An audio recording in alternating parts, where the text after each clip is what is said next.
Bang, tadi kan kita udah janji mau ngomong ijazah, ya 15 menit aja lah. Ini udah lebih 15 menit. Kita cari irisannya. Ada irisannya. Ada ya. Ada irisannya. Terkait dengan pertemuan di Komisi Reformasi Polri.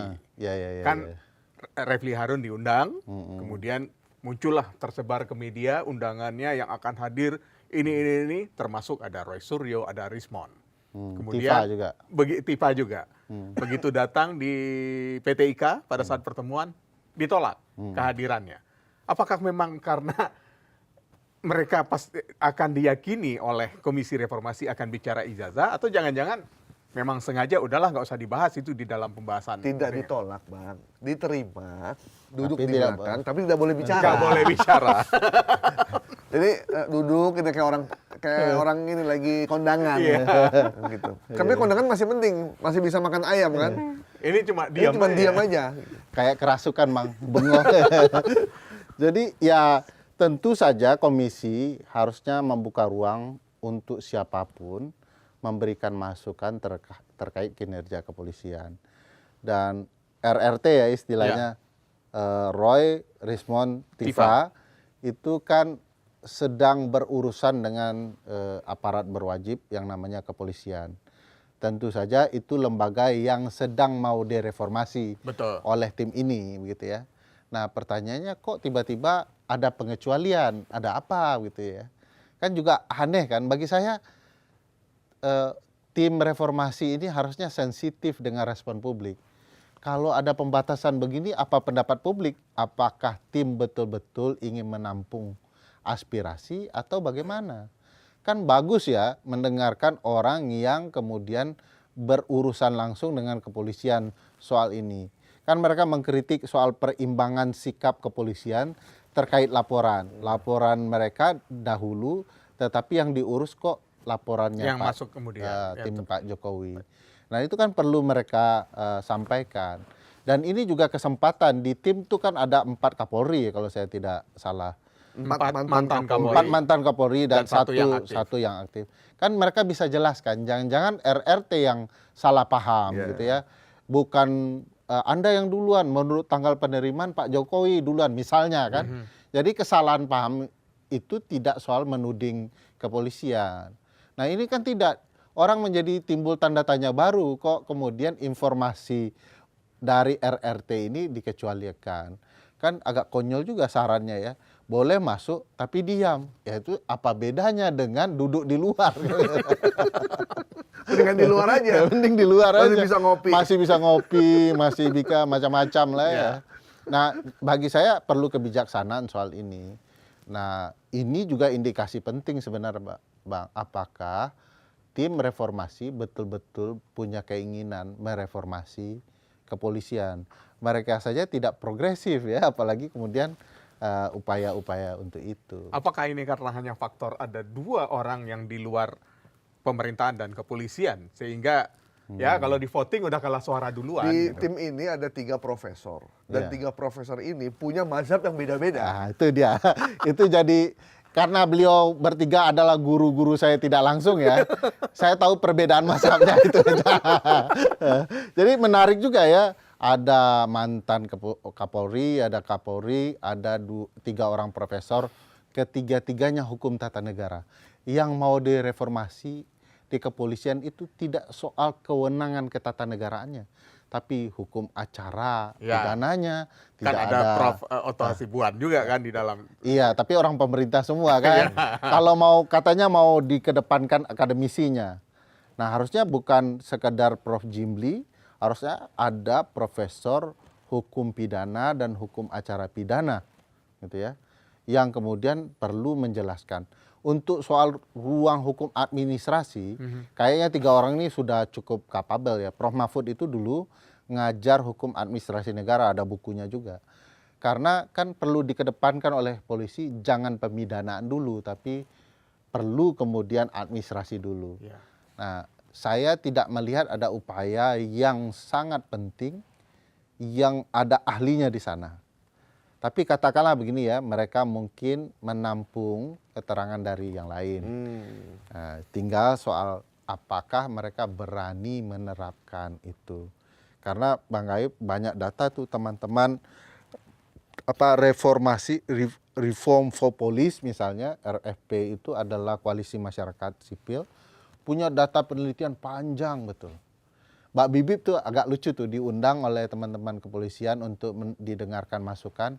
Lalu beliau bilang, tonton sequelnya Dirty Vote, chapter 2, bagian reformasi kepolisian. Jadi cuma tinggal bilang gitu, kalau Anda serius, Anda sudah nonton. Banyak hal yang perlu diperbaiki. Gagasan teman-teman banyak. Ada yang bilang pisah gitu ya, antara polisi nasional dan polisi daerah, ada di bawah kementerian, ada urusan-urusan tertentu harus ada berupa pemolisian masyarakat dan lain-lain. Jadi banyak sekali. Nah, data itu dipakai atau enggak? Nah, itu soal keseriusan. Udah diajak ngobrol sama tim reformasi Bang Ferry? Belum. Ya karena Mbak Bibipnya udah jawab. Iya. Tonton Dirty Vote-nya. Iya. Jadi kurang lebih memang sebenarnya data itu banyak. Bahkan tidak perlu berbasa-basi ngobrol dengan figur-figur tertentu hanya untuk bilang kami sudah menampung aspirasi. Karena Kan biasanya sering terjadi seperti itu, undang figur-figur tertentu, kemudian tunjukkan ke publik. Pada saat ditanya, ya ini kan belum menyerap aspirasi publik. Kami sudah mengundang tokoh publik, kami punya dokumentasi gitu. Betul, itu sama dengan KUHAP kemarin. Jadi lebih cenderung mengundang orang untuk hanya pembenaran dari apa yang sudah disimpulkan sebelumnya. Jadi kesimpulannya sudah ada seperti apa, tetapi pandangan orang diperlukan untuk menganggap ini sangat partisipatif. Bagi saya sih sebenarnya gampang ya. Kalau saya mazhabnya adalah pemisahan polisi dan polisi harus di bawah kementerian. Itu ya kalau menurut. Sesimpel itu. Dia di bawah kementerian, orang TNI aja di bawah Kementerian Pertahanan. Kenapa polisi yang sipil tidak di bawah kementerian? Karena konsepnya gini, ini republik sipil. Semuanya di bawah sipil. Sebab militer dan sipil yang dipersenjatai punya potensi menyalahgunakan kewenangan karena dia bersenjata. Setiap godaan kekuasaan adalah menyimpang, Bang. Itu teori yang tidak terbantahkan ya. Saya ulang aja ya. Acton itu kan selalu bilang power tends to corrupt absolute, power corrupt absolutely. Sifat kekuasaan itu intinya menyimpang, kekuasaan yang absolut sudah pasti dan pasti menyimpang. Oh, makanya banyak aktivis yang sebelumnya begitu gencar mempertahankan idealisme, begitu dia berkuasa, dia menyimpang. Ya, ada pertanyaan mahasiswa saya, Bapak begini-begini besok menyimpang juga nggak? Saya jawab, jangan Anda pikirkan masa depan yang belum terjadi. Tugas anak muda adalah sebaik-baiknya menyuarakan kebenaran yang dia yakini. Karena kata Tan Malaka, kebenaran itu, idealis itu, adalah benda mahal yang hanya dimiliki pemuda. Besok Anda tua, kita belum tentu memiliki hal jangan itu. Jangan dipikirkan, jangan juga cemburu. Dulu dia aktivis begini, ya sifatnya begitu ya. Kalau dalam cerita agama ada Imam Barsisoh itu ya. Orang alim betul, tapi matinya kafir dia. Jadi aktivis juga begitu. Bisa saja matinya kafir gitu. Kalau polisi itu harus jadi sipil. Sudah sipil. Udah sipil ya? Semenjak reformasi sipil. Berarti putusan MK sebenarnya nggak perlu dong tuh yang bahwa polisi harus turun dari jabatan sipil. MK membenahi undang-undang yang menyimpang dari kodrat konstitusional. Pasal 30 Undang-Undang Dasar bilang bahwa tugas kepolisian dan militer itu cuma satu. Satu tugasnya pertahanan, satu keamanan. Tidak ada tugas lain. Tidak ada, kalau di Mahkamah Agung, Abang lihat pasal 24A, kewenangan Mahkamah Agung 1, 2, 3, dan kewenangan lain yang diberikan undang-undang. Ada lainnya nih. Kalau polisi cuma satu, keamanan. Apa urusan keamanan itu? Mengayomi, melayani, melindungi warga negara dari situasi ancaman internal dalam negeri. Melindungi, mengayomi, melayani, Bang. Nggak menafkahi? Nggak sampai ke sana. Namanya. Enak betul juga ya. Kalau coba bayangkan banyak yang nafkahi soalnya. orang yang kemudian diperintahkan melayani masyarakat tiba-tiba menabrak orang, mukul orang. Polisi kita punya tabiat militer dari dulu. Itu yang mau dihilangkan. Pasca 98 kita sepakat. Polisi itu sipil, militer itu militer. Mereka memang dilatih untuk membunuh dan dibunuh. Maka urusan mereka kan pertahanan. Pertahanan. Ancaman dari luar. Kalau dia tidak membunuh, orang lain akan membunuh negeri ini. Nah, kalau ini sipil yang bertemu sipil, cuman satu diberi senjata, pentungan, pistol dan lain-lain. Nah, masa sipil bertemu sipil saling bunuh kan tidak mungkin.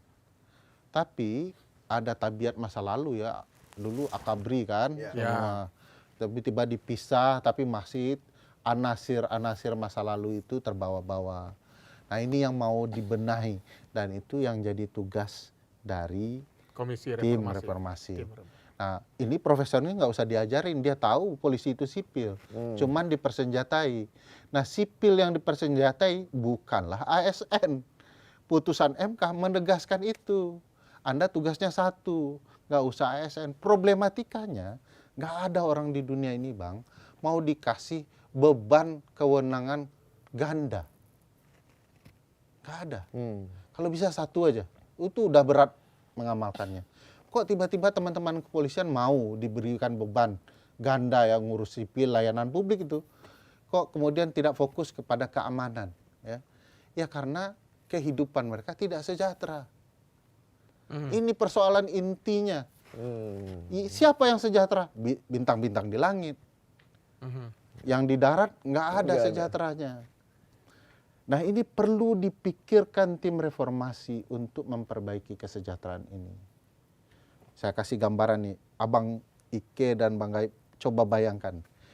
Ada penyelidik dari kepolisian sedang berburu bandar narkotika kelas internasional. Kan keren betul tuh ya, Bang. Pasukan khusus tuh harusnya tuh ya. Sedang keren-keren begitu, datang telepon istri, Bang. Rinso habis, Bang. Ini iklan ya. Deterjen habis. Anak kurang jajan. Bayangkan sedang mau piknik. Anak mau pengalaman pribadi. Karya wisata. saya sering juga. Ini anak mau piknik nih. Nah, bayangkan fokus mereka pasti buyar tuh, Bang. Mau nangkap penjahat internasional tiba-tiba ngurus urusan yang mestinya sudah selesai oleh negara begitu ya. Nah, ini kan pekerjaan mudah sebenarnya, tapi tidak pernah dikerjakan negara. Kan tinggal dihitung rumah layak huni untuk kepolisian dan militer kita berapa. Biaya beban tanggungan untuk pendidikan dan kesehatan berapa.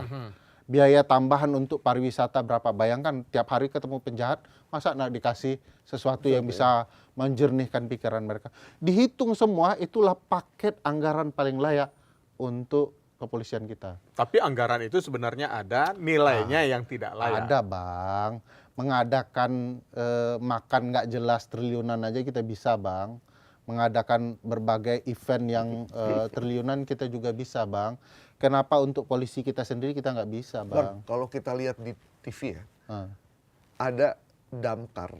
Kan kita suka nonton film dicinta-cintai sekarang ya. Iya, ada damkar di luar negeri itu begitu rumahnya tuh mewah-mewah.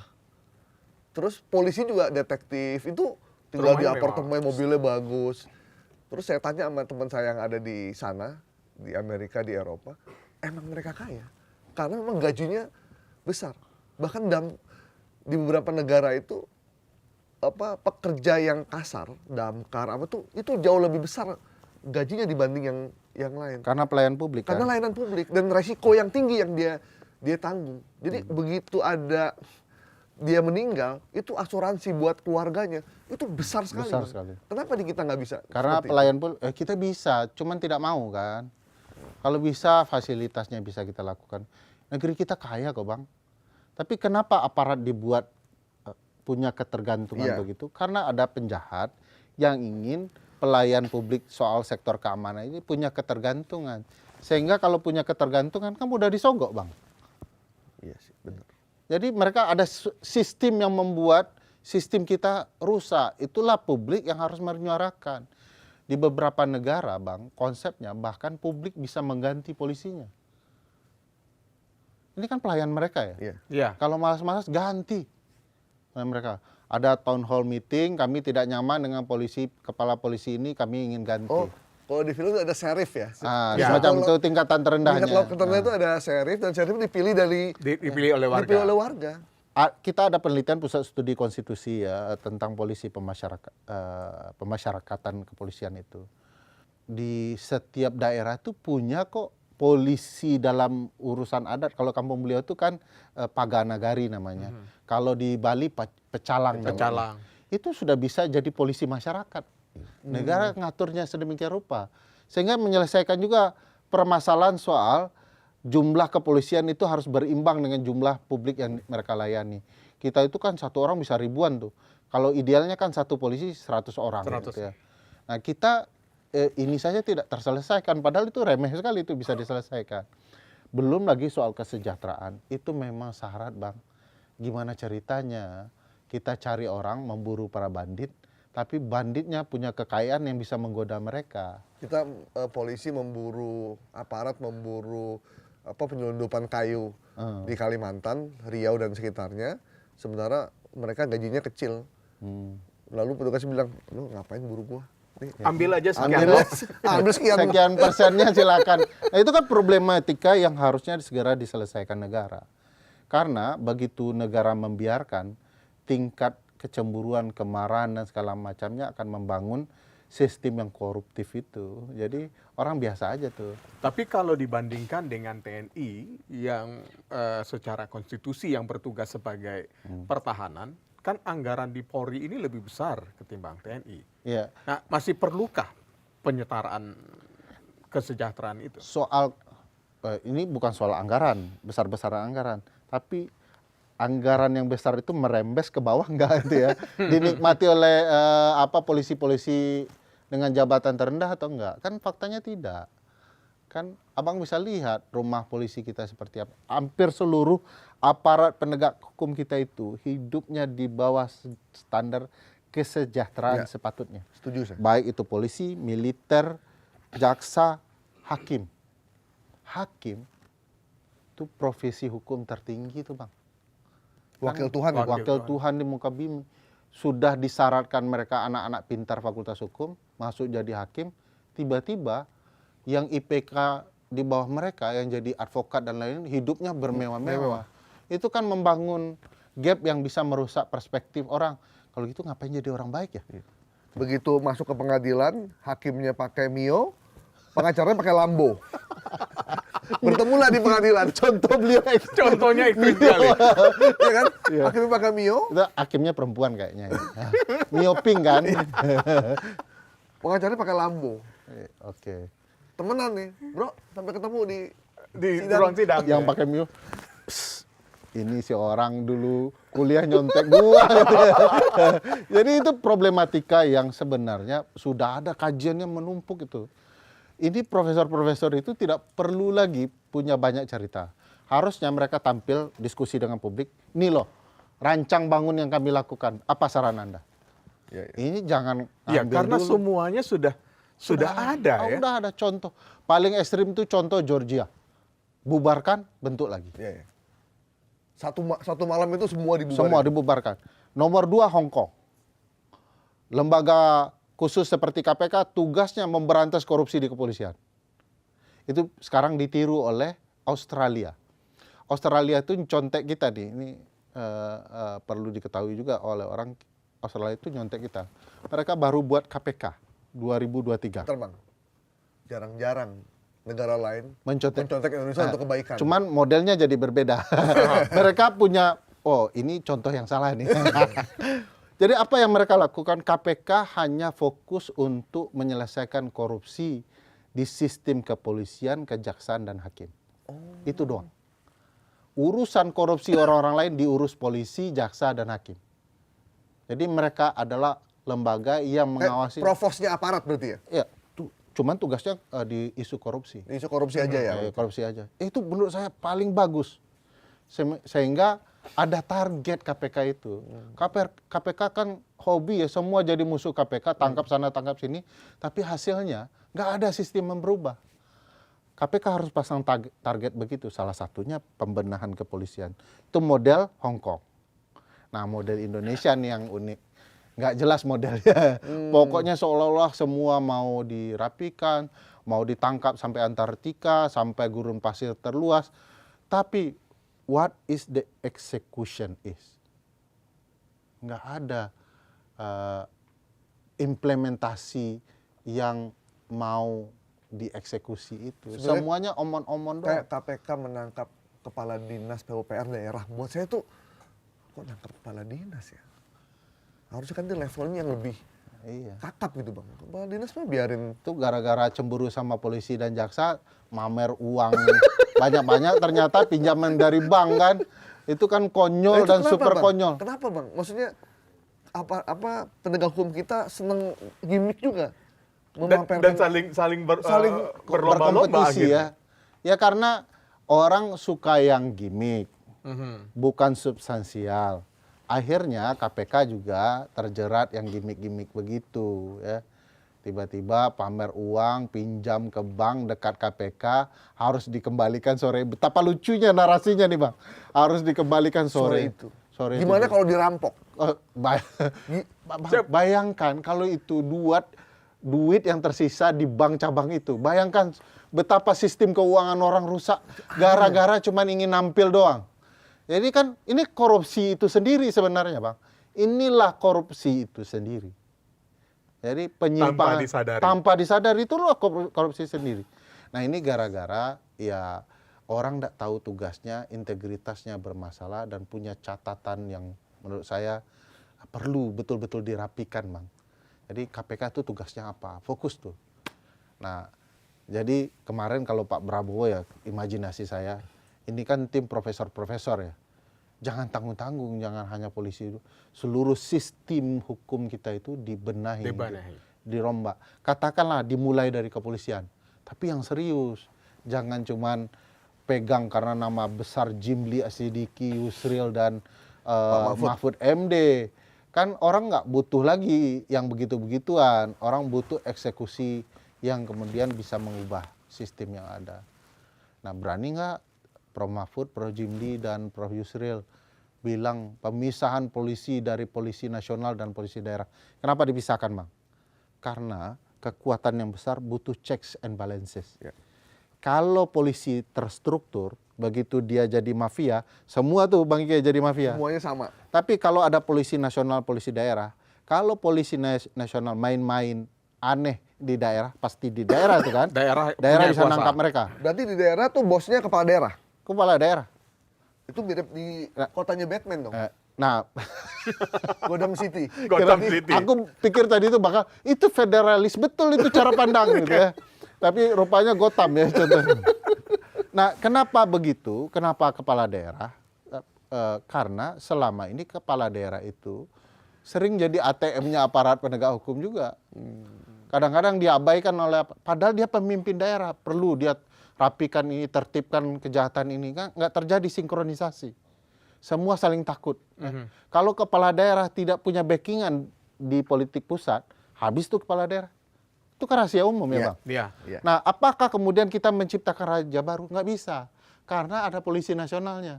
Kalau kepala daerah jadi mafia dengan polisi daerah, dia hajar oleh polisi nasional. Begitu juga polisi nasionalnya kalau bermain dengan mafia di daerah, ada polisi daerah yang ada polisi daerah. Tapi kita berani nggak bikin kayak gitu Bang? Kayaknya agak nggak mungkin ya. Kita itu kan memang suka negara tanggung-tanggung ya, pekuh ya. Dulu saya sering candain sama mahasiswa. Kenapa MPR itu jadi lembaga? Padahal itu bukan lembaga. Karena pekuh Bang. Lembaga MPR itu ketuanya kan senior. Kasihan, buatlah lembaga. Jadilah anggaran sendiri, staf sendiri, mobil dinas sendiri. Beban negara. Padahal ini tempat forum bertemunya DPR, DPD doang. Ngapain dibuat lembaga? Begitu DPR dan PD rapat, jadi MPR namanya. Ngapain nih butuh anggaran besar-besaran ya? Berapa banyak mau bazirnya? Pakai wakil ketua sebanyak jumlah partai lagi, itu berapa mau bazirnya? Begitu juga soal reformasi polisi. Segan kita. Kasihan itu, penghormatan lah. Kita ini orang Indonesia. Jadi pembenaran atas nama keindonesiaan untuk kerusakan yang sudah terdeteksi dari awal. Itu mungkin disebut Indonesian value. Itu Asian values yang dibicarakan banyak orang dulu. Nah, bagi saya itu sudah banyak faktor. Contohnya Mahkamah Agung, Bang. Ketika MK dibuat, kan ada kewenangan pengujian peraturan perundang-undangan terhadap undang-undang. Sementara MK undang-undang terhadap konstitusi. Orang bilang, gabungkan saja. Kan konsepnya sama. Di MK aja semua untuk nguji-nguji peraturan itu. Ini saudara tua, segan kita. Nah, besok begitu juga. Ini Kapolri kan segan. Ya ada Kapolri kita nih. Wah, itu adik-adik saya. Semuanya akhirnya menghentikan gagasan orang terhadap kebaikan yang ingin dicapai. Nanti publik kecewa-kecewa lagi, gitu doang. Gitu. Di Gotham City, Bang. Sih. Meskipun itu hanya hayalan, tapi ketika polisi ingin melakukan penggeledahan, dia mesti izin jaksa wilayah dan juga wali kota, atau gubernur di situ ya. Jadi kalau nggak ada izin itu dia nggak bisa. Koordinasi buat menangkap Batman aja, itu mesti komunikasi ya. Komunikasi dengan gubernur di wilayah itu. Ya kan pasal 18 Undang-Undang Dasar kan bilang otonomi yang seluas-luasnya. Pemimpin otonomi itu kepala daerah. Jadi dia harus tahu juga ya. Tapi kalau kepala daerahnya ikut menyimpang, kalau Kepolisian Nasional ada bukti, selesai itu kepala daerah. Jadi saling mengawasi ya? Gotham City itu, Bang, kan katanya karena terinspirasi Detroit atau New York itu kan. Jadi ya realnya ada kan. Cuman ya namanya penulis komik kan mungkin seniman ya, kritiknya itu kadang-kadang tidak langsung, tapi menggambarkan kacaunya Detroit atau New York gitu kan. Jadi, saya pengikut Batman juga. Tapi abang nonton Batman baru nggak, Bang? Yang pemain film vampir ini? Nggak nonton yang baru? Yang baru emang udah keluar ya? Bukan baru, Batman barunya. Oh. Batman, pemeran Batman yang baru kan lebih real ya, kayak film Joker. Iya. Saya lihat motornya mirip motor Pak Jokowi juga ya. Keren maksudnya, keren. Motor keren ya. Keren. Jadi artinya kalau memang 3 profesor yang ada di Komisi Reformasi Polri ini melakukan keterbukaan bahwa mereka telah memiliki sudah menginventarisir apa saja permasalahannya, sebenarnya cepat dong ya tugas harusnya untuk cepat, reformasi Bang. Polri itu. Ini bukan profesor kaleng-kaleng nih semua, Bang, profesor serius itu betulan. Meskipun dengan mazhab yang berbeda tapi bisa bertemu ya. Nah, itu yang saya juga pikir, kenapa ya satu tim mazhabnya berbeda? Mungkin checks and balances tadi ya. Check and balances. Tapi biasanya kalau meleset bisa tabrakan gitu. Ini profesornya profesor beneran berarti ya? Profesor beneran. Ijazah itu, Bang, semua. Iya, ijazah semua ya. Ijazah semua. Nggak beli lah tuh. Oke. Baik, terima kasih Bung Ferry telah Satu hadir. lagi dong. Apa itu? Gotham lagi. Bukan. Dari penilaian diskusi kita, sekarang ini lembaga negara yang lumayan melakukan rebound itu Mahkamah Konstitusi. Iya, menyenangkan. Abang setuju nggak dengan penilaian itu? Ya, saya merasa putusan-putusan akhir-akhirnya luar biasa. Pasca putusan yang Kontroversi. Pasca putusan Gibran, ya, 90 itu. Tiba-tiba keluar putusan di Mahkamah Agung yang membuka peluang adik Mas Gibran Kaisang maju dalam pilkada. Tiba-tiba MK kemudian mengatakan tidak bisa ada upaya. Cuman kan timbul pertanyaan di teman-teman ilmu kepemiluan ya. Di putusan Gibran tidak dibicarakan parsel prinsipal, tapi di putusan Kaisang dibicarakan. Parsel prinsipal itu adalah prinsip parsel, karena yang menguji parsel di Amerika, yang melarang peradilan mengubah aturan main kepemiluan saat tahapan pemilu berlangsung. Ini benar nih, dari itu tiba-tiba putusan MK itu luar biasa, termasuk putusan terakhir soal kepolisian. Dan bagi saya itu pintu jalan yang luar biasa bagi tim reformasi kepolisian. Nah, hanya saja sayang tiba-tiba menteri-menteri tertentu, entah dari mana ilmu tafsir konstitusinya, mengatakan bahwa putusan MK itu tidak berlaku untuk anggota kepolisian yang sudah menjabat. Ya kalau gitu untuk apa dibuat tim reformasi kepolisian? Padahal sudah dikasih kunci-kuncinya oleh Mahkamah Konstitusi. Jadi antara menteri dengan pernyataan Pak Presiden dan pembentukan tim itu bertabrakan luar biasa, apalagi setelah putusan ini datang. Mestinya kalau mereka ingin melaksanakan perintah Presiden, melaksanakan putusan MK itu adalah nilai yang sangat penting. Oh pasti akan luar biasa tuh Bang.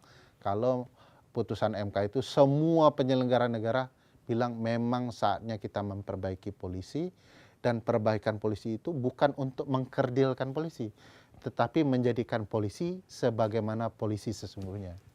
Jadi begitu ada yang memperdebatkan putusan MK dan bolak-balik mengatakan putusan MK adalah final and binding, itu kayaknya nggak sejalan ya. Final and binding kalau berkaitan dengan Gibran saja. Kalau waktu Gibran semua yang ngomong itu final and binding harus saat ini juga dilaksanakan. Tapi begitu kepolisian langsung cari-cari bersilat dia kan. Langsung menari-nari begitu ya. Ini bukan urusan perut satu kelompok ya, ini urusan bangsa Indonesia. Iya betul. Itu yang mesti penting yang mesti penting. Karena pengalaman Georgia, Hong Kong dan lain-lain itu, kalau polisi kita baik, layanan publik kita baik, sistem ekonomi kita baik, dan rakyatnya juga sejahtera. Jadi jangan ditunda-tunda, jangan kemudian diperdebatkan. Jadi percuma kita akan berbicara kesejahteraan rakyat kalau sistem ini tidak dibenahi. Tidak dibenahi. Mungkin nanti kita kasih backsound lagunya Bimbo ya. Oh, berbuat baik, janganlah ditunda-tunda. Oke, daripada melebar lagi, terima kasih Bung Ferry telah hadir. Kombinasi menarik ya. Terima kasih Bung Ferry telah hadir di To The Point aja. Saya Ikut Kesuma pamit. Saya Gaya Porto Sigit. Sampai jumpa di To The Point berikutnya.